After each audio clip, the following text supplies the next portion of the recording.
It's actually funny. Our highest performing emails are ones that we send for our clients that are like, they're all text based. And we just say sent from my iPhone at the bottom from the CEO or from the founder. And those do the best.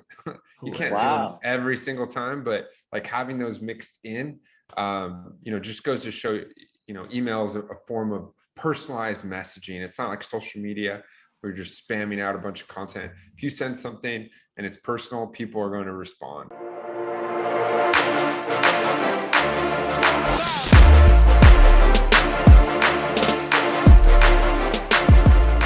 Welcome to Seven Figure Entrepreneur Podcast, the number one podcast for you behind the scenes with real online earners. No fake gurus here. And today we have the wonderful Ryan O'Connor. Happy to have you here, man. It's going to be exciting. Happy to be here, guys. Yeah, we also have the wonderful co-host, Tyler Devin in Costa Rica. Well, they're both in Costa Rica, actually. I'm the only one that's just slumming it in Canada. We literally just discovered this like 5 minutes ago, too. We had no idea.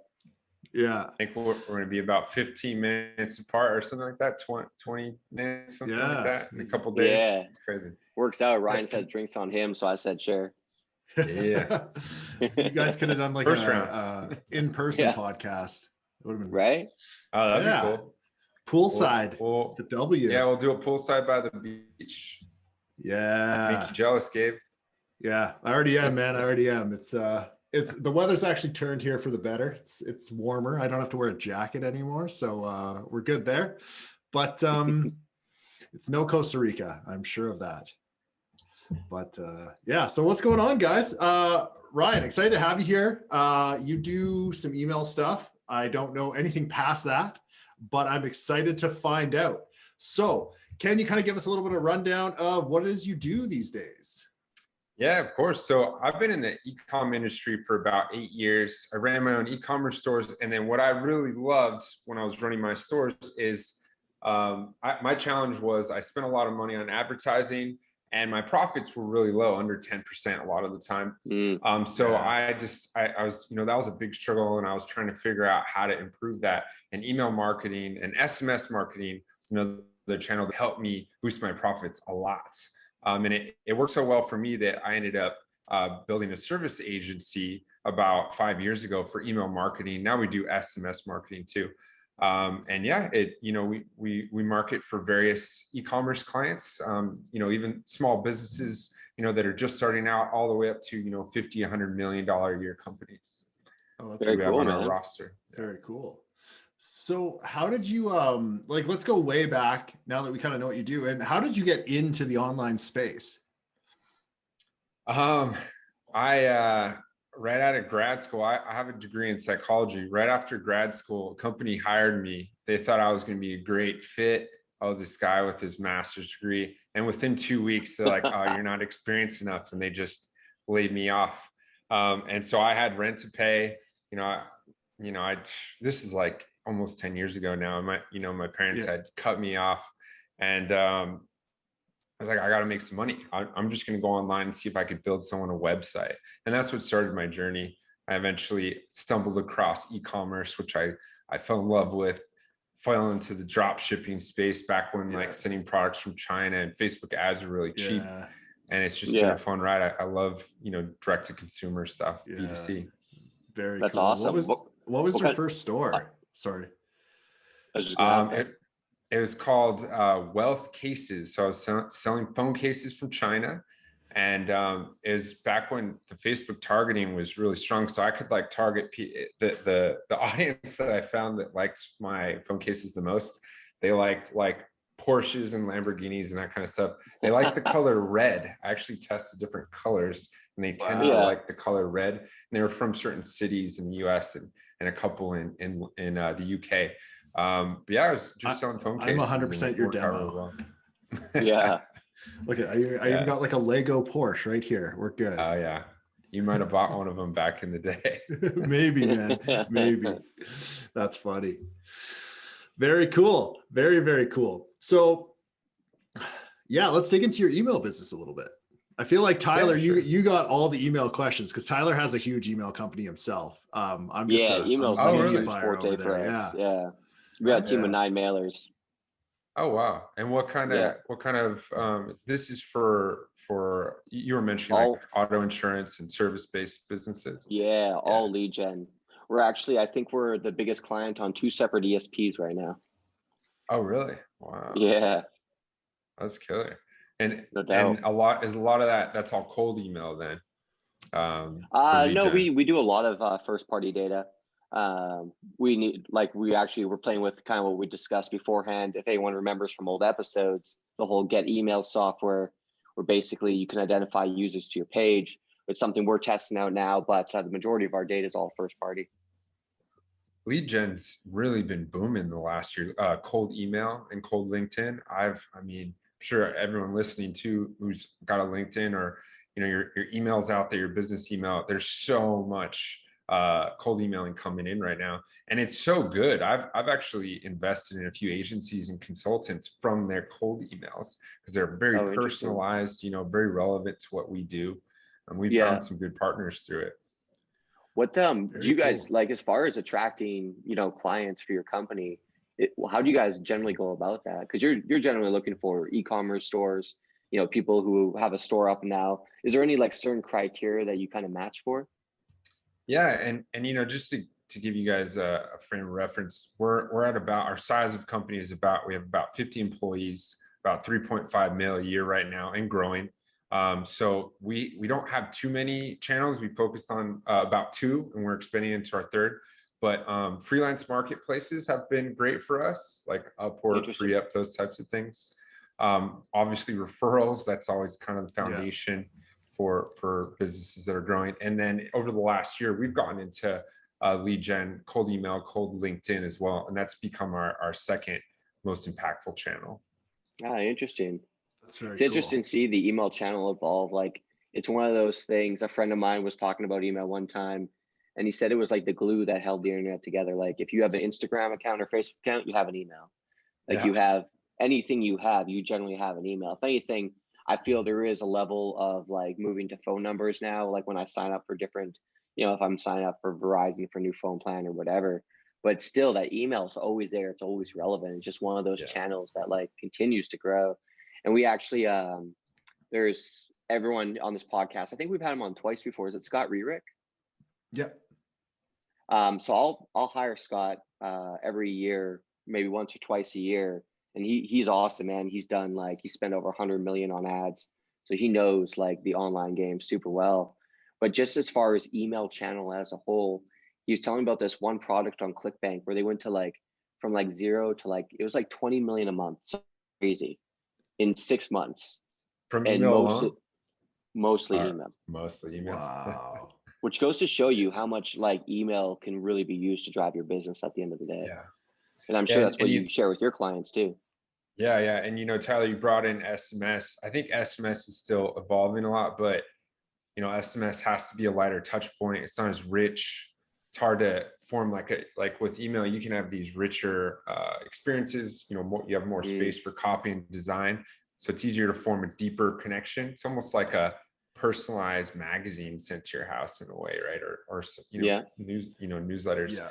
Um, so email. I think it's in its infancy. Have you guys heard of Google AMP? No. Not familiar. So Google's been working on how to make the inbox more interactive.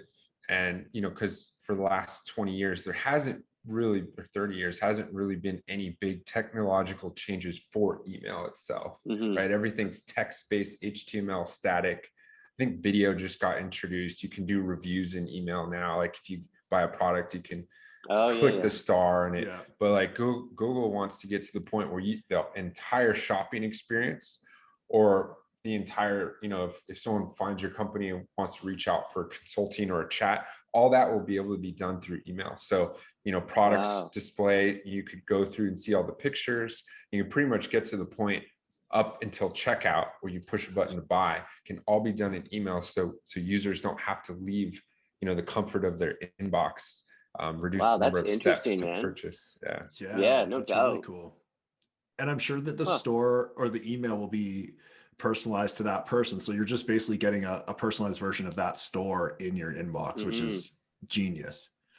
Yeah, because That's all the really cool. storing, all like, yeah, all your browsing history could be stored. Yeah. And literally it could be like a custom email on a 1-by-1 user basis. That's incredible. Yeah. When is that Yeah. out now, or where is that at? I think there's like demos. It's been going on for 2-3 years and it just keeps getting pushed back. I think there's some demo environments. And there's a few features that Google has released that aren't originally part of AMP, but you know, I think, who knows, it could take another 3, 5, 10 years. I don't know. There's a lot of talk about it every year, but it doesn't seem to be moving too fast yet. Yeah, that's wild. It's probably a complex Damn, problem very to cool. solve, so I get it. Yeah, a lot of security issues, right? Yeah. I can imagine. Privacy That's cool, too. man. So yeah. What so going into kind of like your clients, because I imagine, you know, you're results driven, you can kind of see the revenue you're generating for them. What kind of like e-commerce businesses do you generally find have like the most potential when it comes to email and SMS? Yeah, so I mean, honestly, every e-commerce business should have some kind of email or SMS strategy, because at the surface, you know, you have all this traffic you're sending to your website, only 2 to 3% convert, whereas up to about 15% of traffic are willing to make an exchange, not yet ready to buy, a lot of them, but they're willing to make an exchange for something like a free product, a coupon. So they'll enter their email or their phone number in like a pop-up or a form, and then, you know, over the next day or a couple weeks, you're warming them up to the brands, getting them to trust you. So it actually helps with conversions. That being said, you know, the businesses that get the most out of email and SMS typically have a higher repeat purchase rate. So multiple products, or subscription based, or, you know, a catalog where customers are coming back and buying different things. More brand loyalty, really. Yeah, that makes sense. When you talk about warming the customer up, do you have a specific way that you do that?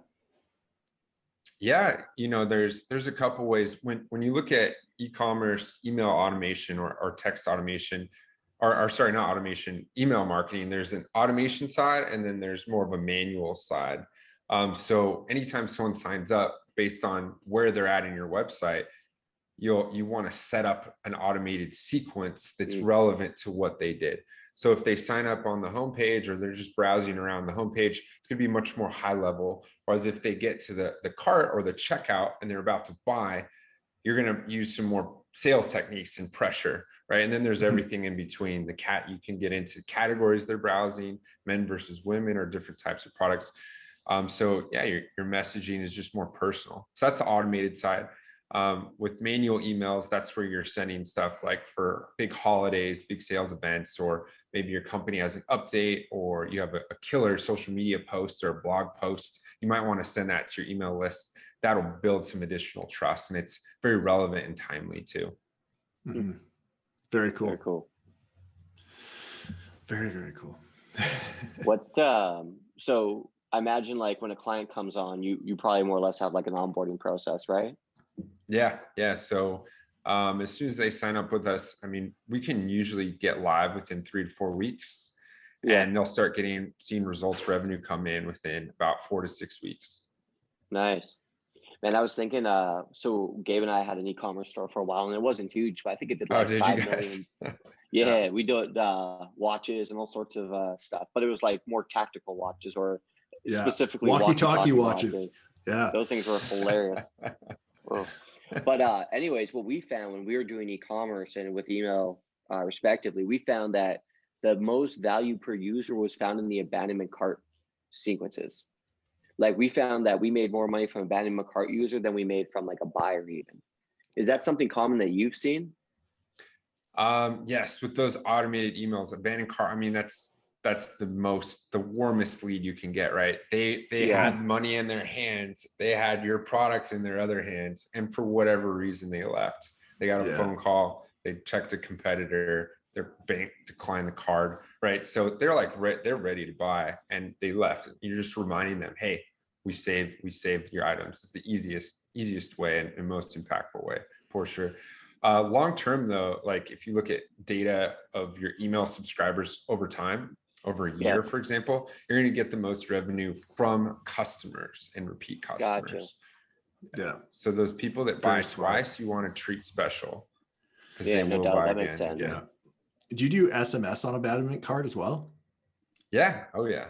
Yeah. SMS is cool. You know, it can pretty much do everything that email does, but it's also really good for shipping.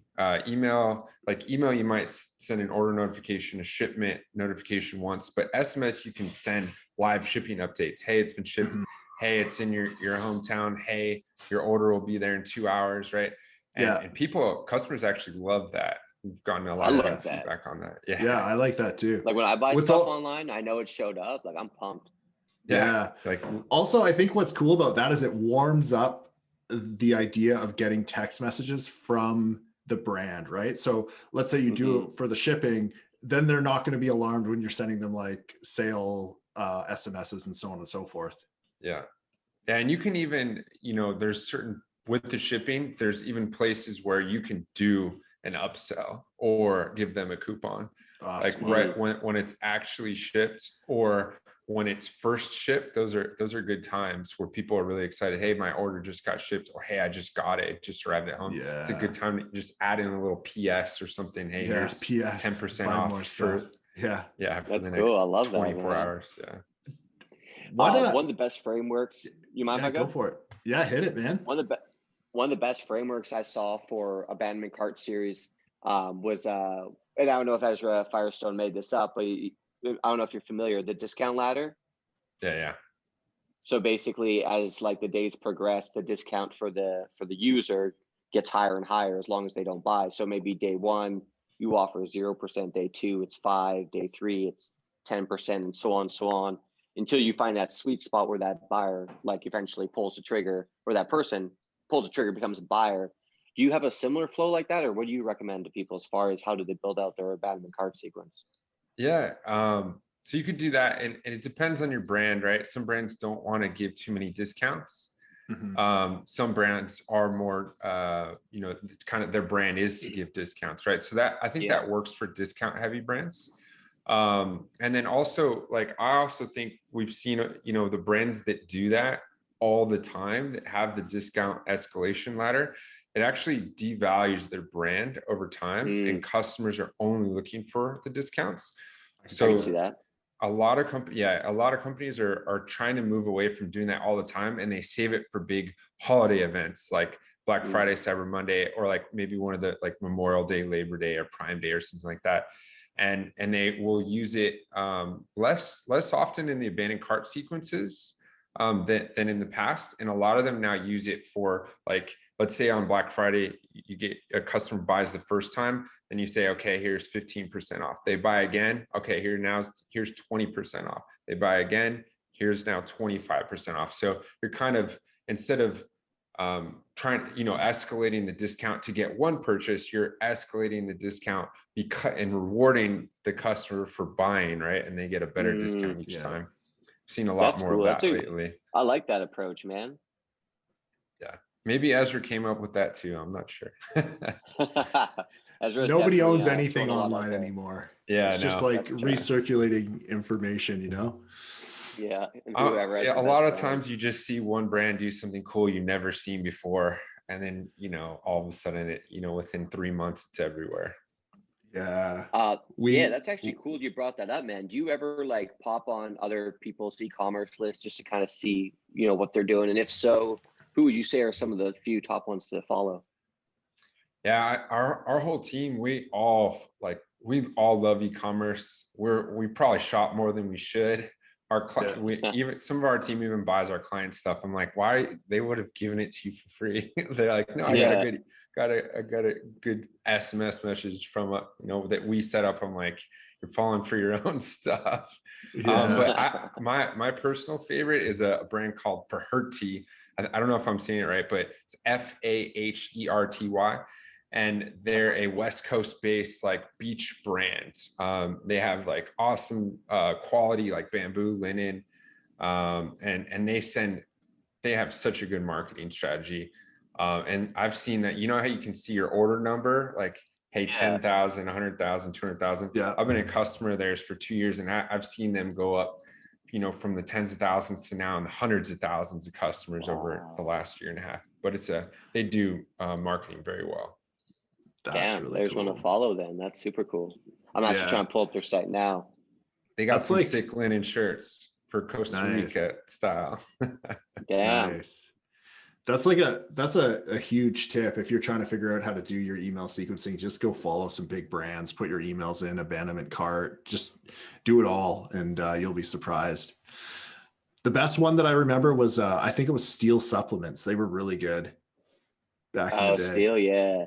For brand.com, right? Yeah, there we go. Yeah, I see it now. Yeah, the supplement companies are always good. Health and wellness.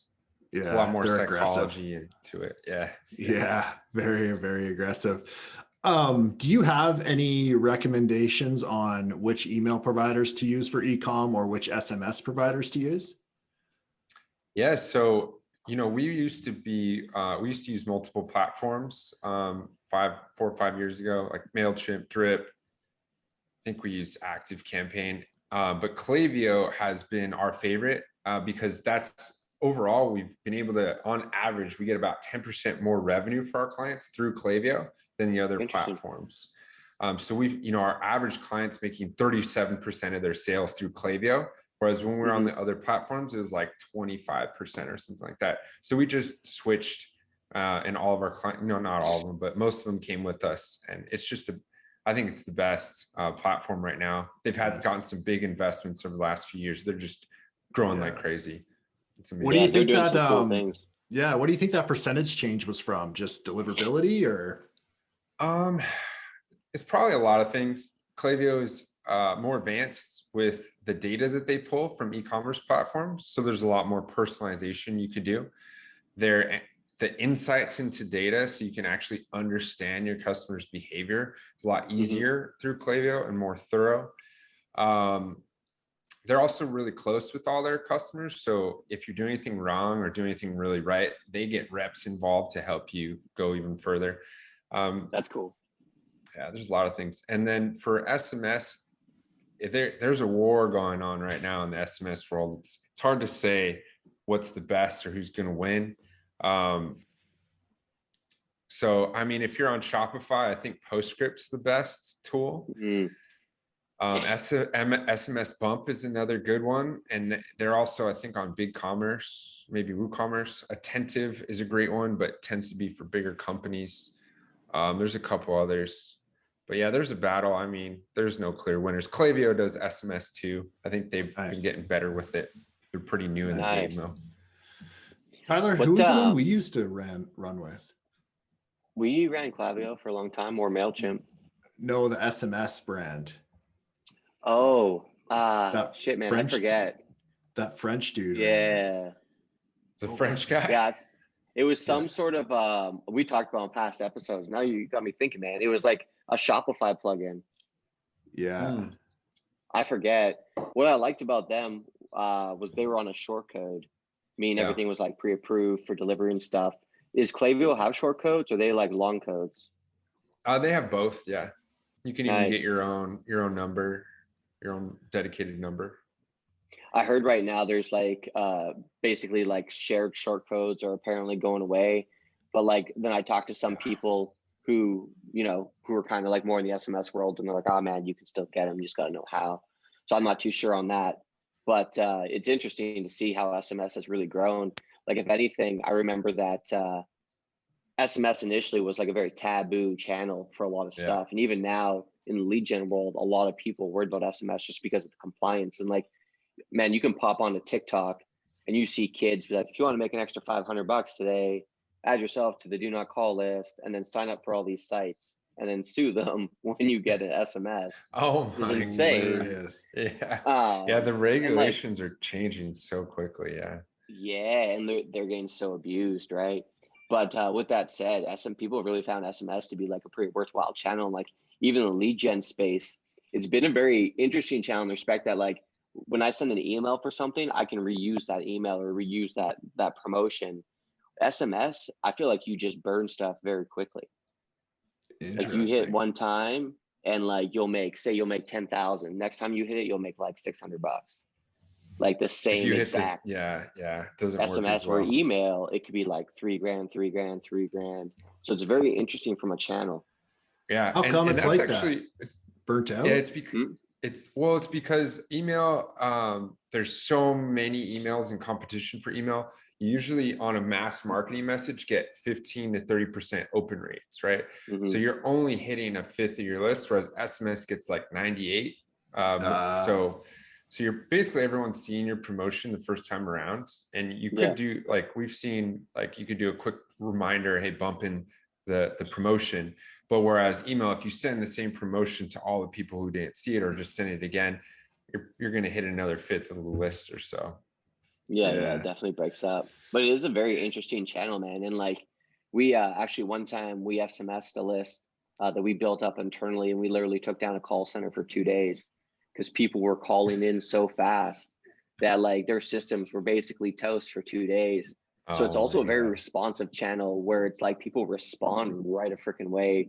Where like, so you'll see a bulk of the calls, at least from our experience, or the actions people take within like a short time frame, where email, it's like far more spread out. Yeah, it is. It's amazing. It's I would cool. love to have a black hat SMS guy on here just to hear how wild it is, you know? Because like I've heard of those dudes putting up like on his face or something. Yeah, I've heard those dudes do like 100K days, but they're like constantly like dealing with lawsuits. Yeah. Move to Thailand or something. Right. I'm joking. No, I'm sure they do, man. Yeah, I mean, there are countries where the regulations are really slim. But the one thing I will say for your listeners with SMS, depending on your industry, it is really cracking down.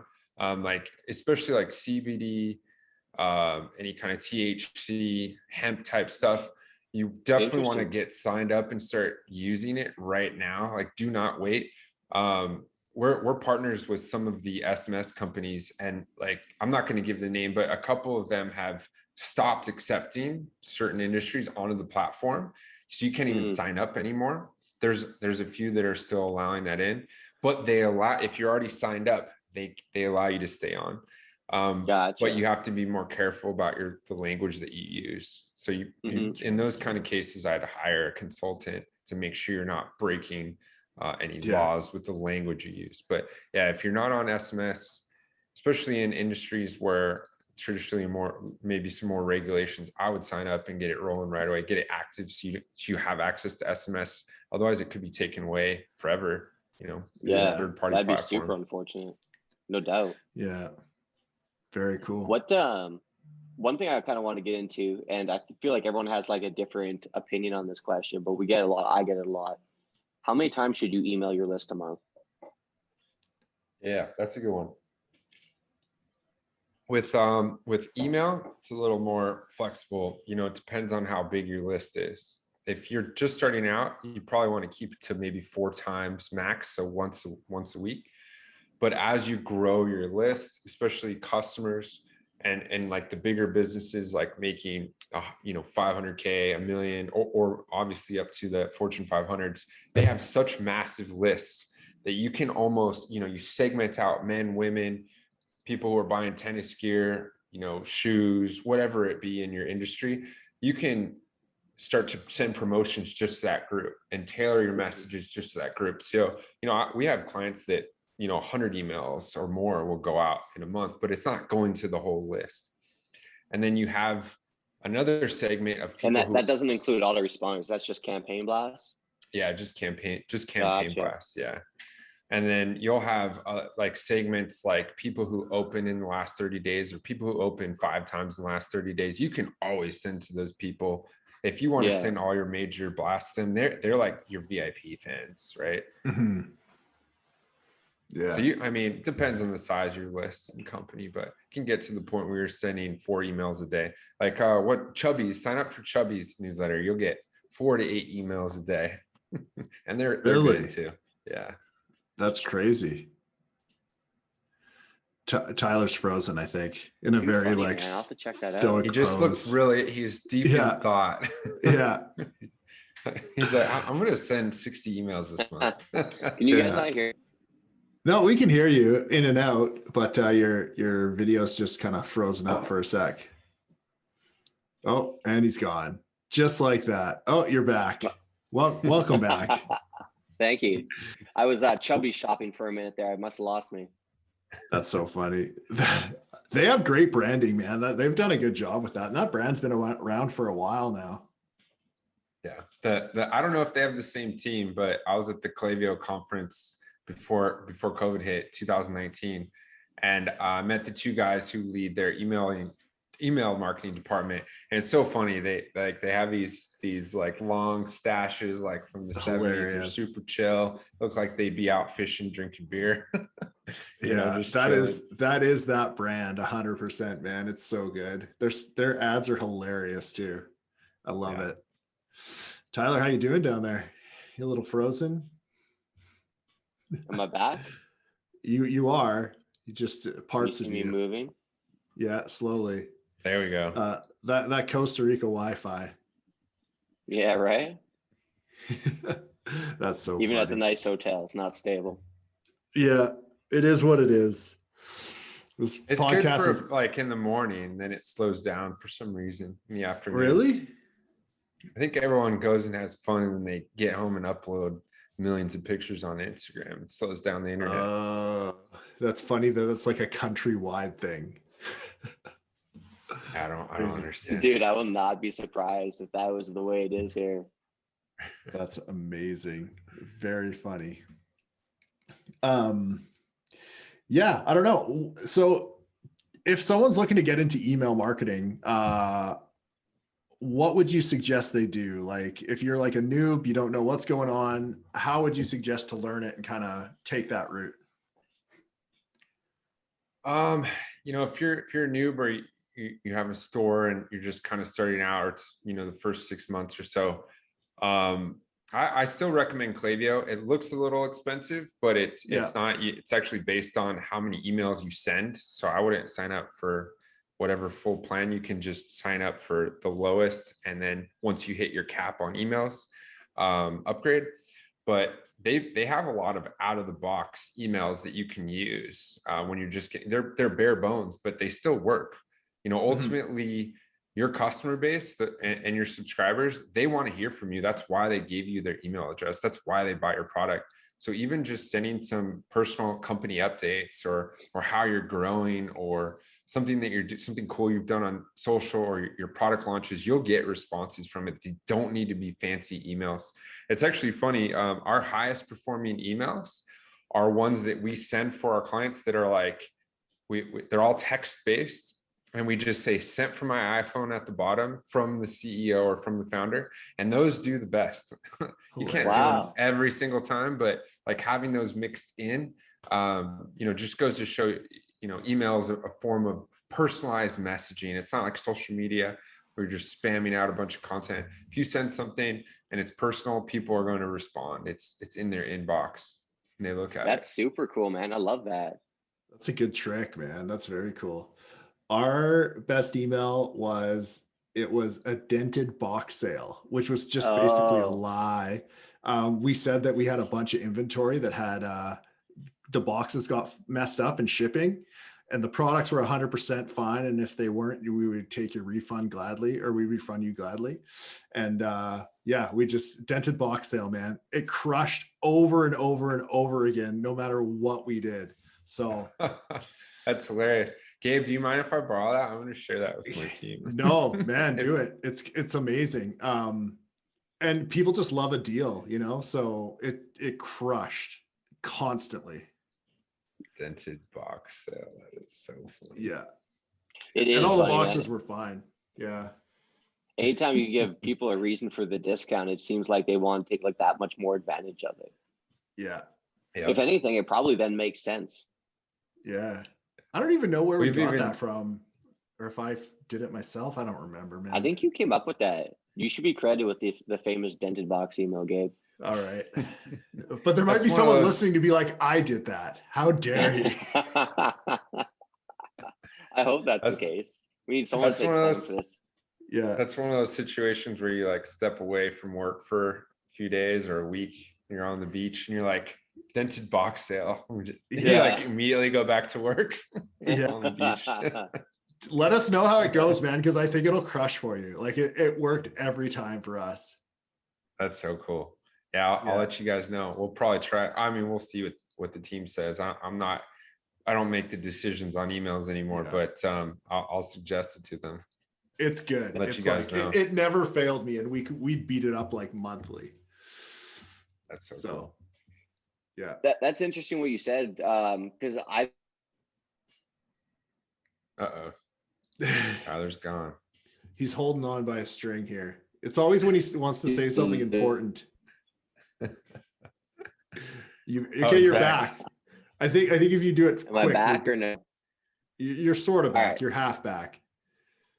Yeah. All right. I'll try.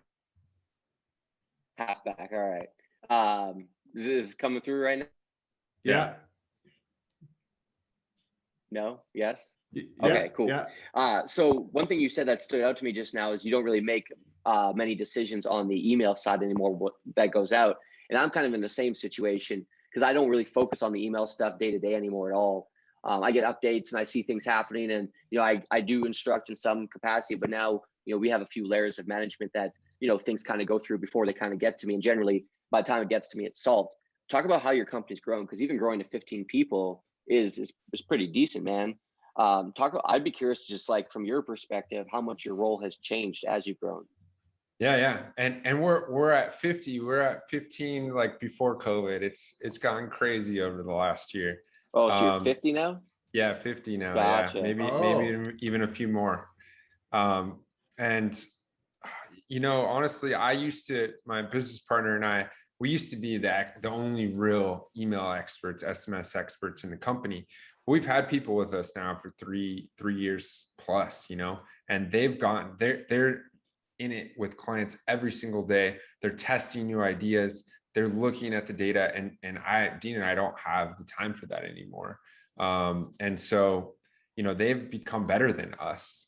So I've even seen times now, like I'm still really good, but there's times where I have a suggestion, or I see some chatter or new strategy they're going to test, and I give my input, and they correct me, or they say something that, I'm like, oh yeah, you're completely right. So I just kind of step back now and let the team shine, because they're better than me. That's cool. Was it hard to step back and let them kind of take control of everything? Oh yeah, it always is, because you worry. Like I care a lot about all my clients. I don't want them to fail, and because that's a reflection of us. So it was hard in the beginning. Yeah, I love business owners. I love entrepreneurship. I love the journey. I know how hard it is when a business fails. Entire livelihoods could change, and families could get ruined. So that was always a big pressure for me. But as soon as, it took some time, but as soon as I realized that they're as good as me or better, and taking it places that I couldn't, that's when I was finally fully able to let go. But I just kind of had to force myself. I'm a bottleneck. We can't, accomplish some of our bigger goals if I'm always there with certain decisions. For sure. Very cool. Yeah. It is interesting. One of the best pieces of advice I ever got was every time a business doubles, the way you management changes, like the way you manage as an entrepreneur changes. Yeah. And like, that's certainly something I've seen. It's like, even, focusing on some of our guys that, again, the role they were in before and the role they're in now is two completely different roles. Yeah. Like, a person I had mailing for me 8 years ago or 7 years ago is now, a manager on top of like a mini team who has like a manager below him.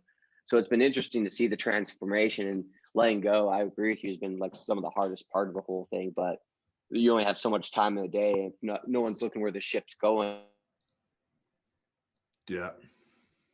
I think he got the message through. Yeah. The message was delivered. It was good timing. Yeah, that was perfect. That's so funny. He's still hung up there. Shit, man. How did you and Tyler meet? Have you guys been, friends or business partners for a while? How did that work out? Tyler might see it differently, but I taught Tyler how to mail back in the day. It's true. It's true. So we worked in this office downtown Vancouver, and I met him through some friends. And it was back in the day we were doing like spam email. So like we were using RoboMail and just like mailing to thousands or millions of people. Like we were doing like spin it up, dump it. And Tyler just came into the office. He was hired by one of the partners there, and we shared an office together and just blasted out emails all day. That's crazy. Yeah. You guys have been in the email game for a long time. Yeah. Maybe that's like what, 15 years ago? Yeah, man. We've been doing this for a while now. Yeah, we've seen a lot of things come and go. Yeah. Yeah. So now are you guys all remote now? Media your buying company? Sorry? You're in media buying now? Yeah, I only do Facebook advertising now. So emails too head down for me. Yeah. Do you have a certain niche you work with, or just across the board? Lead gen, yeah. We specialize in lead gen too. Yeah, all lead gen, yeah. We did a little bit of e-com, but I didn't really enjoy the drop shipping model so much, and I wasn't really in it to build a big brand. So I just I took the easier route and did lead gen, bigger scale I found, and less moving parts, which I like. You guys use Zoom Info at all? Been hearing a lot about that lately. Don't know what that is. Dude, I talked to them a little bit, but I have not pulled the trigger on anything. Yeah. Have you seen a demo of the platform? People on my team have seen a demo. It's crazy. It's crazy. It's like they have. You want to explain how it works? Yeah, Zoom Info is like they have a massive database of businesses all around the world, and down to like if you looked at one company, it would be all the people within it, from CEO down to regular employees, the revenue per year, their LinkedIn, social, all the posts they have on the internet, what countries they service, like such granular data. It's kind of crazy. So you can find a very niche, your most highly valuable types of customers or prospects, and you can really niche down to 1,000 of them, and or 100 if you want, have a very, very targeted campaign towards those people, which means you're going to, get in touch, get in front of a lot more of them. Yeah. No doubt. That's super cool. Have you been using it? Not yet. No. Is it expensive? Is it an expensive service? Yeah, I imagine so. Anything good's expensive. Anything that's made for like corporate, like big corporations, dude, you get charged the nose for. Yeah, that's super expensive. Those corporate budgets are crazy, man. They just like rip through cash like it's nobody's business. And it's just a small dent for them. Yeah, for sure. That's really cool, man. Tyler, you got any more questions over there? Is your internet back?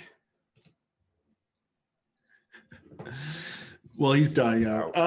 I got one for you. What opportunities do you see right now in the online space? May it be email or whatever it may be. I think I've heard a lot more chatter about, and I think it's kind of, at least in e-commerce, probably with all online companies, is like customer loyalty. How do you that's where the future of businesses, like there's so much competition on social media, on advertising, on all those channels to get a customer, that the cost is very, very high to acquire new customers. So, it's all about how to increase customer loyalty now. And I think, if you're a company just promoting products, just promoting your service without offering any value, that you're probably going to lose the race. And that whole topic is called content strategy. Yeah. A lot of companies are putting massive budgets, or smaller companies even putting some of their budget and a lot of the owner's time into content strategy. How do you connect deeper with your audience?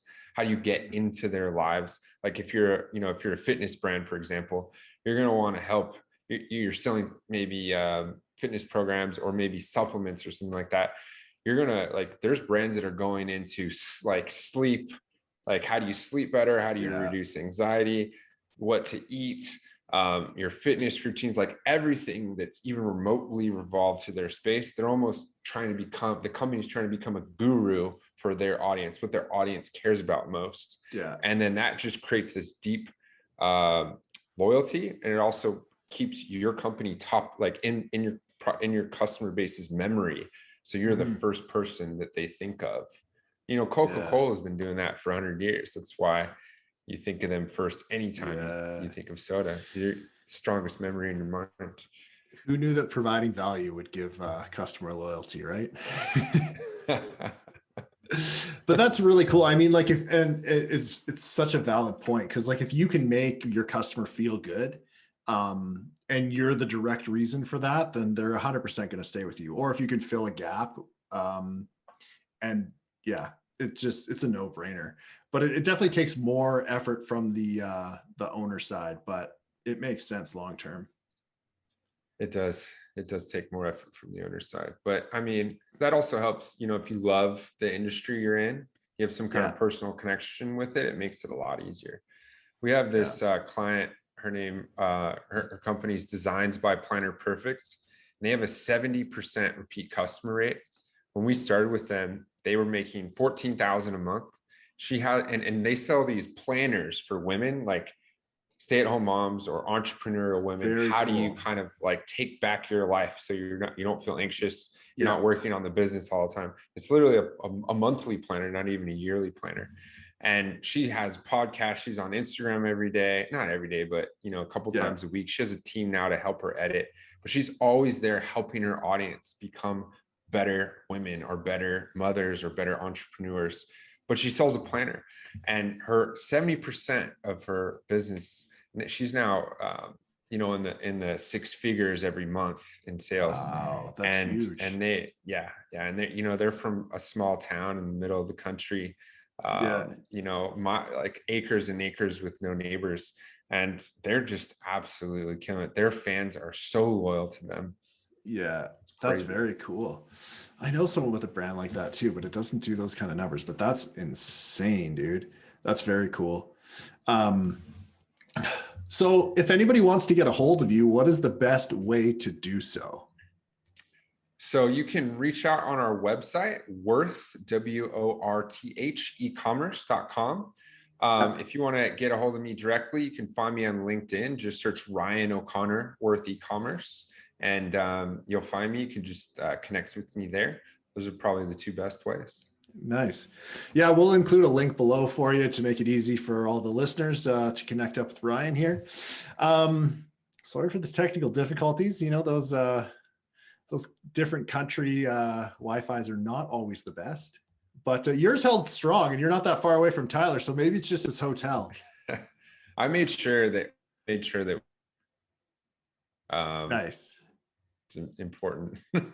Yeah. But it is what it is. This podcast isn't perfect, but it is educational. So that's why you have two hosts too. Yeah, co-host is in Costa Rica, just back. Yeah, you know what? It's usually Tyler that's traveling. I'm the rock of this thing. I keep it organized and keep the Wi-Fi going steady. But yeah, we make it work. So, all right. Thanks for everyone listening today. For everyone watching, please do not forget to subscribe to our YouTube. And for everyone listening, please give us a 5-star review on iTunes, Spotify, or Stitcher. Yes, we will see you on the next one. Thanks again, Ryan. It has been a blast. Later. Adios.